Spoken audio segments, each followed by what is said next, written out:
Hi everyone, welcome to another episode of Dietitian Life, where we talk about our weeks. As you can see, not Peter joining me today. We have Lisa Vincze, nee Spencer. I first met Lisa in my undergrad, my master's of nutrition dietetics down at Griffith. We've taken different paths, but now she is bossing it and back at Griffith Uni doing some lecturing after doing a PhD. So I probably should have said Dr. Lisa Vincze. No, that's okay. You're forgiven. How many people do you pull up on that? No one. It's only brand new for me, so I've got to remind myself sometimes. I would be reminding everyone. No. All right. So maybe you tell everyone a bit more about you and your journey. We know how you've gone from uni onwards. Yeah. So I guess I would probably think about my journey starting from year 12 and then making that entry to uni. I actually started in a Bachelor of Business and Psychology, thinking, I guess I wasn't really clear on what I wanted to do. I had a broad range of interests and that's what I chose. And I did 6 months of it and realised that the business angle, working in HR, what I thought I wanted to do wasn't what aligned with what I was interested in.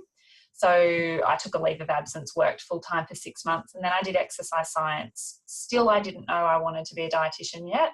So I started exercise science. I did that for probably the first year of that. Then I started to get interested in nutrition and I guess realising the world of nutrition and that you could be a dietitian.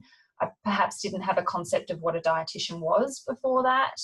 And that's when I started to know that I wanted to then go on and do my Masters of Nutrition. So I finished my 3-year Bachelor of Exercise Science, but within that I chose to do an elective, and my elective was a mini research project. So it was a really brief taste of research. At an undergraduate level, you really don't have many skills or experience, but I did a 10 credit point course of research, and I actually went out of exercise science and went to the nutrition department to do it, to follow my interests.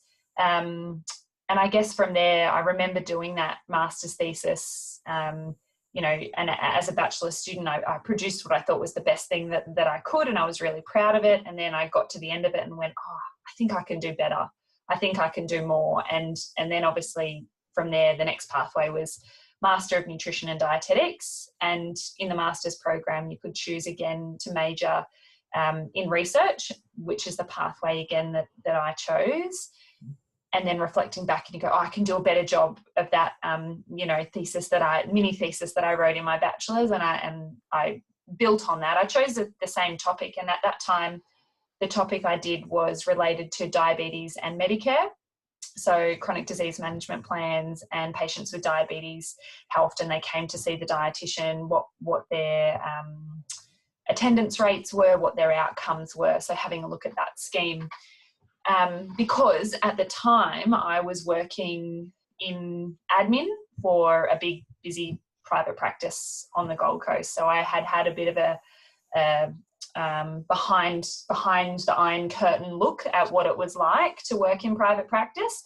Would you recommend that to people, like to work in a private practice as admin or something?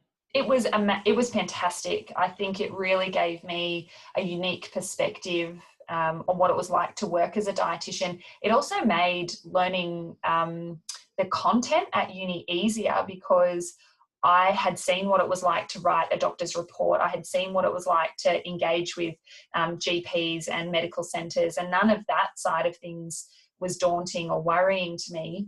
I just had to learn the content. I just had to learn how to clinically practice. Yep. So I built a set of skills in that role that really helped me on placement as well, because I was, more confident in being able to speak, to write, to do those things. And again, all I had to then focus on was the clinical skills. Yeah. So yes, I think that was an invaluable opportunity that I had. Yeah. So I did that at the same time. Then, my research project was, similarly aligned in it was private practice, chronic disease management. Yeah. But for me, it was really looking at, I think my interest in prevention was always there. I just didn't really know. I have definitely been one of those people that I don't really know what I want or what the next step is, but I'll put a step forward and take that opportunity and then see what the next pathway was. And that's how that research like the next thing. And then it's just like, I'm not sure if this will be the only thing, but I want to do this now because that'll be better than what I'm doing, and then constantly just upgrading. Is that what you mean? Or yeah, in a way, not necessarily upgrading. It might be a left foot step or a right foot step, but I think, I mean, in your last video with Tim, you talked about new grads taking jobs and, you know, whether you know what you want to do, or I don't like to say that the job that you have is not a good job, but it may just not be the job that aligns with what you want. But I don't think you know what you want until you have that job. Yeah. I think you can think you want to be in private practice or in a hospital or in community or in research for that matter, but until you're actually in those shoes, I think you don't know what it's like to work in that. So I think testing the waters by taking a job, working hard at it, and realizing if that's the pathway that you want. That's the approach I've always taken, because I think it's very difficult to know what you want until you've actually done it. Yeah, and I feel like a lot of people come out thinking that being a dietitian is something different to what it actually is.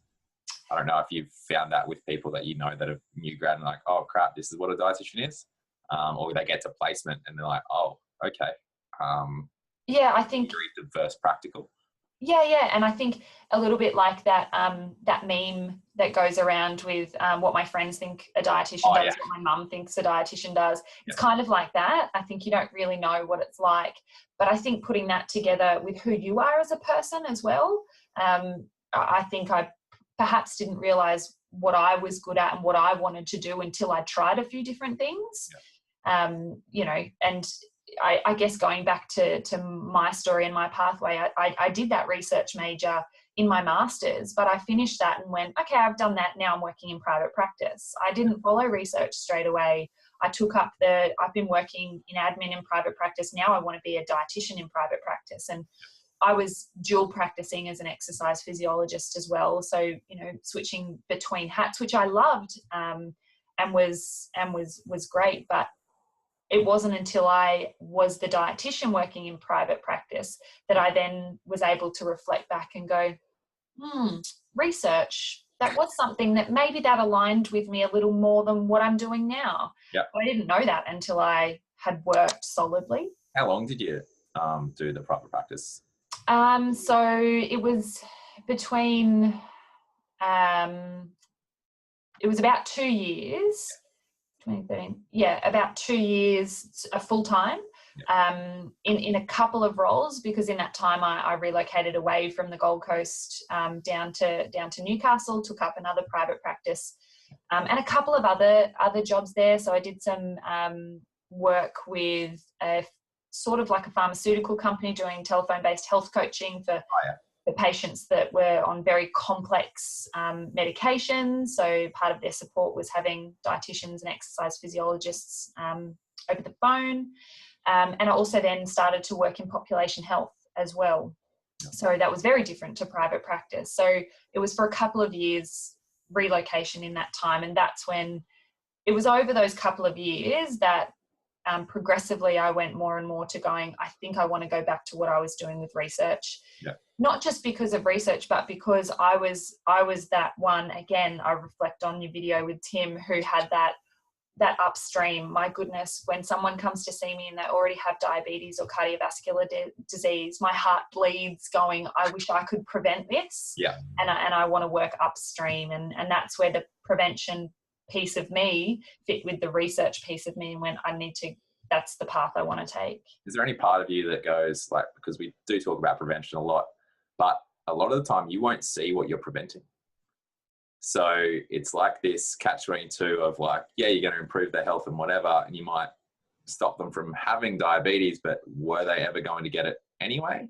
How many people are you preventing through that versus if you see them and then you help them manage it and improve their blood glucose, and you know that you've prevented complications.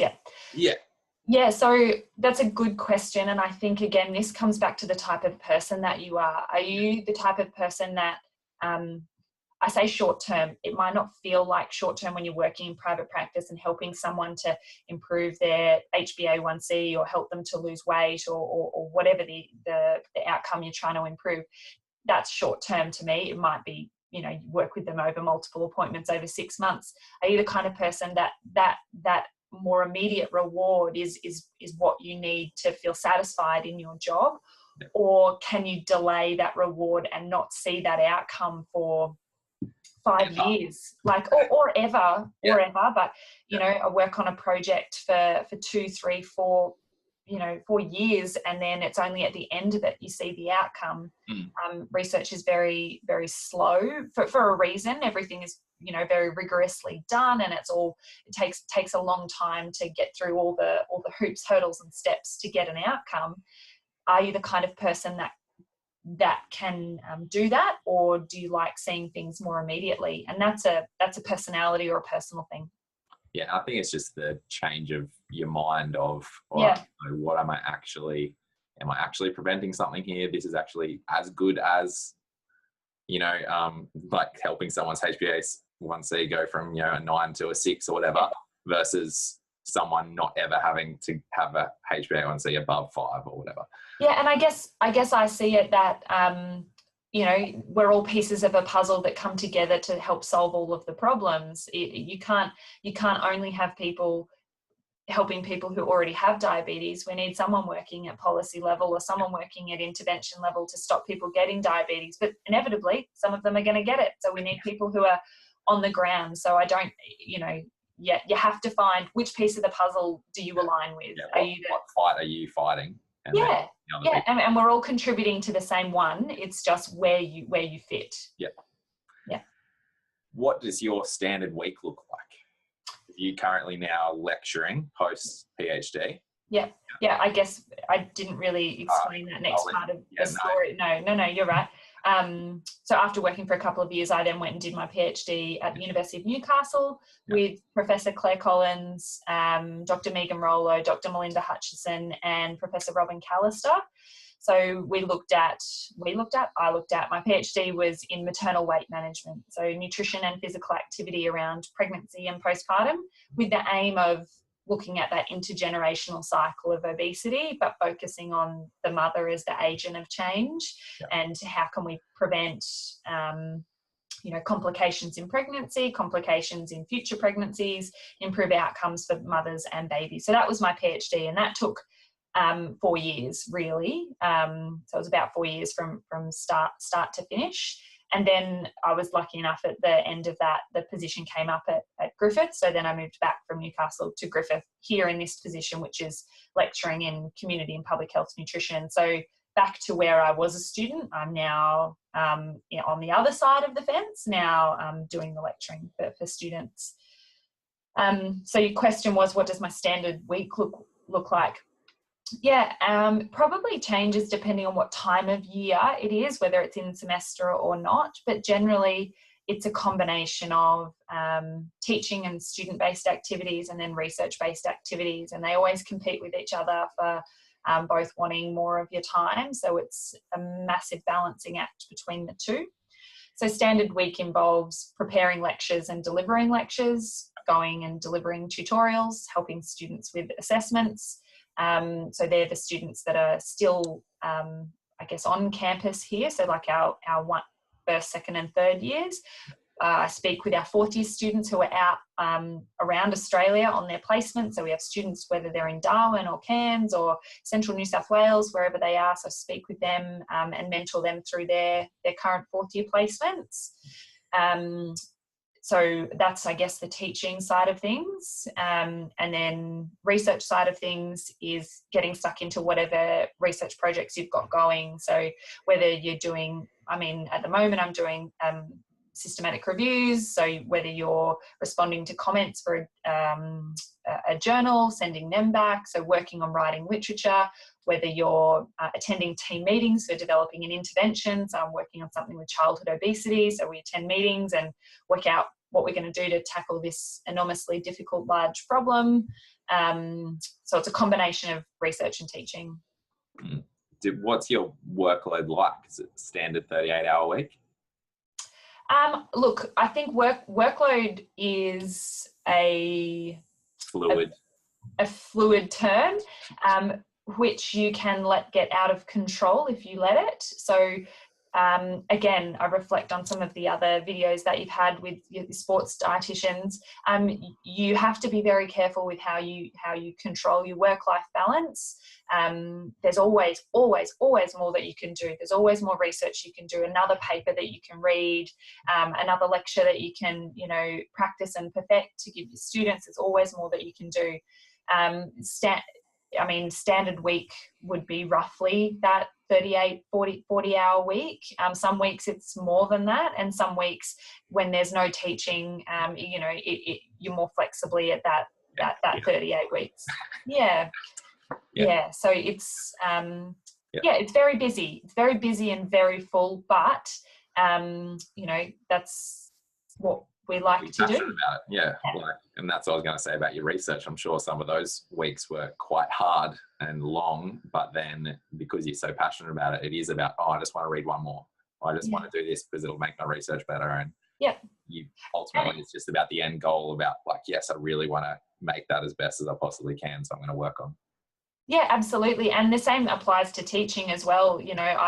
I want my students to be engaged and I want them to really enjoy what they're doing, because for me, prevention is what I'm interested in. And now my other piece of working with prevention is that I get to work with these students who are then going to, multiply and go out into the world and then help with more problems. And if you can get students engaged and enjoy and see value in what they're doing rather than just being a number and passing an exam, that's what really gets me going.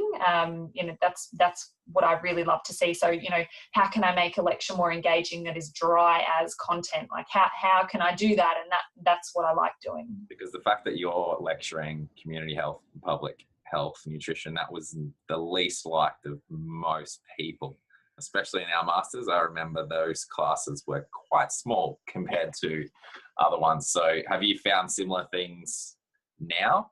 And that people it's just hard content to get people engaged? I think there's probably a couple of parts to it. As a student going through your courses, getting through medical nutrition therapy is really challenging, and a lot of time and effort and perhaps anxiety is placed on learning all of the disease states, medical nutrition therapy, what you're going to do about it. We think so. We're so focused on working in a hospital and getting through that side of things. And don't get me wrong, that's difficult, challenging. There's a lot of content and a lot of things to know. Yeah. So often that takes up a lot of space in a student's, allocated study time and how much they can spend on preparing for things. And I think the other part of it, and so as a result of that, community gets, bumped down the list a little bit. But I guess on top of that is that working in community and public health nutrition is often not something that comes front of mind for students. Front of mind comes private practice and clinical dietetics in a hospital. So they're the two, I think, that most closely students align themselves to. Well, they're the ones most present in their mind that they know exist. Yeah, awesome. But working in community and public health nutrition, there are lots of different opportunities, and it's often something that students almost fall into once they graduate. And I have emails from students that go, I've got this job in community. I love it. It's so interesting and engaging, and I get to do this and this and this. And I think that connection of what it's actually like to work in community, public health nutrition versus what they perceive it to be through learning content is a bit different. So we try our best here by getting guest lecturers in to talk about, so what's it like in your job when you work with the Heart Foundation or the Cancer Council, or you're working with whoever, Children's Health Queensland, you're working with Indigenous communities, what is it that you're doing? Just trying to see that this is actually what community public health nutrition is like. Yeah, and you're obviously very passionate about it. So I know, sorry, you just let me go. That's good. No, it's obvious, and that, makes me want to listen to what your lectures are like. And I think, if you're that passionate about it, then it'll rub off. I think sometimes people can think of it as dry material. So if you're coming in very passionate and keen, that always helps. Yeah, and look, I mean, as a student, as a researcher, as a dietitian, anything related to having to look up statistics on things and epidemiology and stuff, you know, but if you see the value in it and Yes. go, if I can build if you build your foundation from understanding that stuff, how interesting if other things you can do with that. And that's, I guess, the next step is not just focusing on that level, but what you can do with it. Cool. All right. Well, I think we'll end this segment there. Obviously, you have been bossing it since uni. You definitely were the most likely to succeed in our cohort. No doubt. No doubt. Didn't you win the bloody award for our whole cohort? And we're like, yeah, 100% Lisa's got that. Nailed it. Anyway, you're doing quite well yourself. Across the board, plus a good person. Jesus.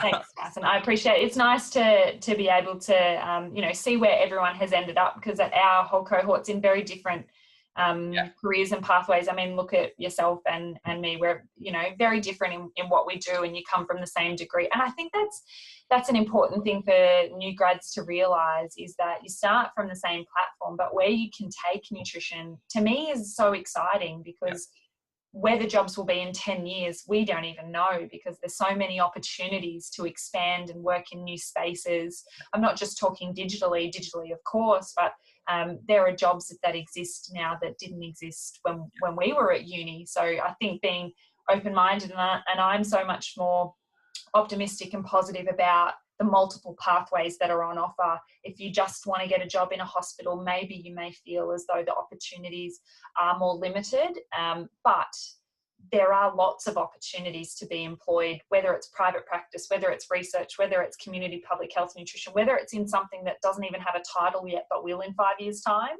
I think that's an exciting thing with nutrition. Yeah. And it's about trying to be okay with doing this kind of path to get somewhere, rather than thinking, all right, the first job I'm going to take, it's going to be the only job I take because that's the one I want. Yeah. I think it's like you did. You go on a bit of a journey and you try different things, and then you go, all right, not quite for me. This is what I want. And then you just go all in. And it takes time. 100%. And I think for me, the philosophy I've always taken is be the best at what you do at the time. You work really hard and you learn as much as you can in that position, because you never know where that job will lead you and how those skills will apply to the next position. And the connections and the network with that person. Exactly. I have had multiple times where I've been at an interview and for one particular job, and they've said, actually, I know someone in another department who needs someone, you'd be perfect for that. And then I got a job out of that. So you just don't know where those opportunities. So you be the best and you work really hard in every position that you're in at each time, and that will lead to something else. Awesome. Good advice. Thanks, Lisa.